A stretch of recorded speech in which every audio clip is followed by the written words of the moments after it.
Well, what was the big difference that you would kind of characterize first half or second half last week? I don't know that there was a huge difference. I think that we've said all year we wanted to start strong, we wanted to stay strong, we wanted to finish strong. That's just kind of, as we continue to build, right? It's always a process, ever-going process, even though we're within 2 or 3 games of finishing up here, we got to just keep pushing towards that. We felt like we finally played as close to a complete game as we could play from the standpoint of executing and fighting and running the ball when we needed to. We had a lot of clutch plays where guys stood up in some situations, and we just kind of executed as a unit. And that was a lot of fun to see. Really excited for our guys, man. They enjoyed it. It was a fun locker room afterwards. We've been, we said a couple months ago when we're getting through our struggles, and we knew when we wanted to break and be pretty good on offense, and I think we're kind of at that point where we got a lot of confidence in how we're playing right now. So if we can, maintain that against a really good opponent this weekend, then win and you're in. So what an awesome thing. LJ Johnson, showed early what he could do, got hurt, came back from that, but what have you seen from him the last couple of weeks especially? LJ's super steady player, right? He's consistent. It's reflective of how he lives his life, right? He's steady, he shows up every day on time, doing the things that he's supposed to do, and eventually guys like that have ability like he's got, there's a breakthrough opportunity for him, and I think that we've kind of started to see that here in the last couple of weeks. He's super smooth and controlled behind his pads, and there's we got to get him when he gets to the open field and start sniffing that end zone a little bit more. But he sniffs defenders, and he likes to make them he likes to punish them when he's running. So Coach Hall's been kidding him all week about getting him in the end zone again. But it's been fun watching him develop and watching him reward for the way that he's approached this entire season. And we're certainly glad we got him right now. Was that the best half of football you've seen from Preston in the second half? That's a good question. Relative to the opponent? Yeah, maybe? That's a good question. It was as clutch a situation in a game that was not decided until the last snap was played. He was the guy that came in and had to carry the rest of us to win the game and be in control and protect the ball and protect himself and protect our team. And our guys had to get in and rally behind him. And there was a moment there in the second half where they were scoring, and we knew that would come up this season, and we thought, man, every time we score, we go to the sidelines and say, listen, we're going to score again. That's okay. It's what we want to do. Get a water, get your breath, and then let's get back up here and cheer the defense on to get them off the field. And the defense stood up in a big way on those last couple drives, and that ended up being the difference in the game. Special teams, right? I know Coach will talk about that, but what clutch opportunities they had. Mistakes that their team made that ours didn't, and it was fun. It was fun to see the entire team come together. Preston certainly being a guy, that's the main face and the leader of our offense. So, yeah, so he's playing at a good level right now, and we just keep bringing him along and putting him in positions to help us win. And as long as the best kinds of quarterbacks out there in college football are the ones that don't turn it over and the ones that don't take sacks. And he doesn't do either of those, so we can keep working with that. Talking about him being the face and the leader of that offense, some of the maybe outside criticism of the offense early was maybe unfairly placed on him a little bit, but just as a whole, to see the offense build, it's what you talked about all season, but really this is now finally kind of where you want to be when you want to be there. Yeah, that's standard for the job when you're a quarterback, right? You always get too much blame, you always get too much credit, and he's an even-keeled, humble kid, and so he overcame early adversity that he needed to see, and I think that helped fashion and shape him.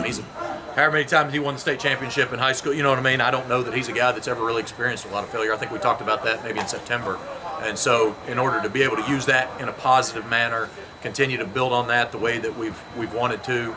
And we've gone into some hard environments. I mean, I don't know the last time SMU was undefeated on the road in conference, but I mean that's what an accomplishment just in that, to be able to come back from that and do that. We've won 7 straight. We're undefeated in the conference. There's each week has taught him something a little bit more about how to lead our team, about how to execute and operate in this offense.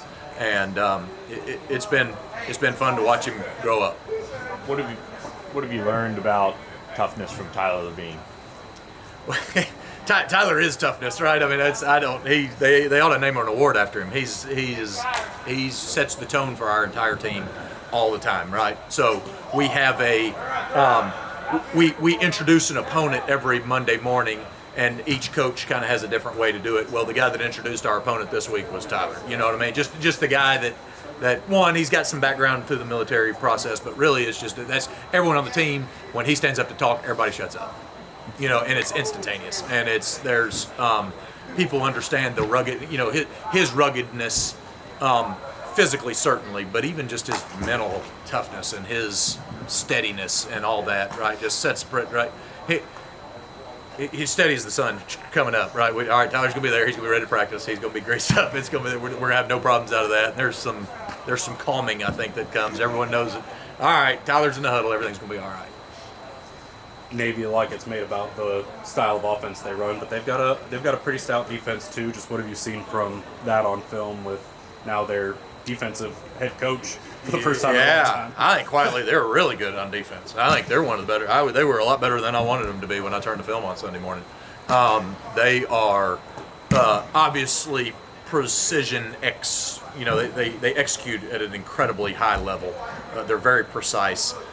They've got a lot of complicated looks that they can operate. You know, we talk about our one-word calls that we want to do offensively and be able to run up there and give complicated looks to the defense and do that. They do the same thing, but defensively. They got one-word calls that they get in there and they present to you a front and a twist and a pressure, and they adjust all their coverages on the fly, and they do an incredible job of that. They put a lot of strain on you as an offense, you know, and they demand that you execute one.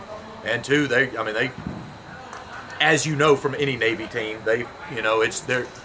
I think Tyler said it Monday morning. It's their refuge. Football's their refuge from the grind of the life that they've chosen to live, right? And that's good. We're certainly honored by them and what it is that they do for our country. But that carries over when they get there, man. They play football as hard as they can possibly play football every single snap because it's their break, you know. And our kids have got to understand that this is not when they wake up and they roll in here in their sweats and, you know, it's like the music's playing and everything. That ain't how they're waking up there. So we got to, make sure that they're dialed and locked in here and have great respect for this opponent.